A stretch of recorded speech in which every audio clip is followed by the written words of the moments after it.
It's about Yafai versus Rodriguez, and Francisco Rodriguez testing positive in his last fight before the Yafai fight even.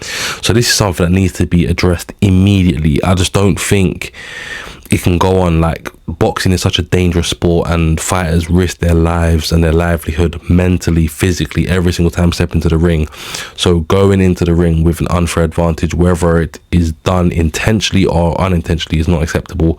There needs to be more investment into testing, whether they can find a way to, I don't know, whether they can do it for a prick test or something, they get results back a couple hours, and then even if they have to start pulling fighters off the card the same day and just having fighters in the wings, like ready, kind of on call, standby.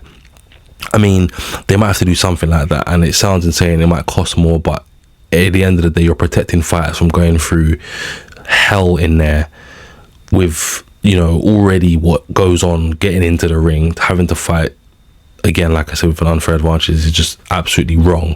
Whether it's 1 round or 12 rounds, it should not happen. So you can hear the passion and how passionate I'm about this.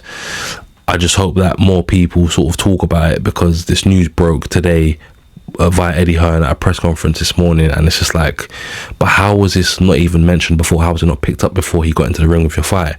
Obviously Eddie Hearn explained how that wasn't picked up by him, and it's not necessarily his fault, but again, the board, like, what's going on? So yeah, hopefully there's more done. It just can't go on. It's honestly, it's so unacceptable.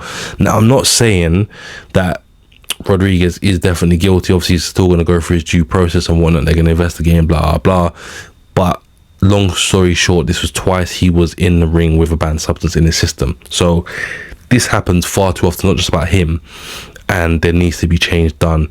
So hopefully we can start a movement, the more people that get behind it. But yeah, that's what I want to say on this one. And yeah, crazy breaking news, honestly. But yeah, always inspired to inspire.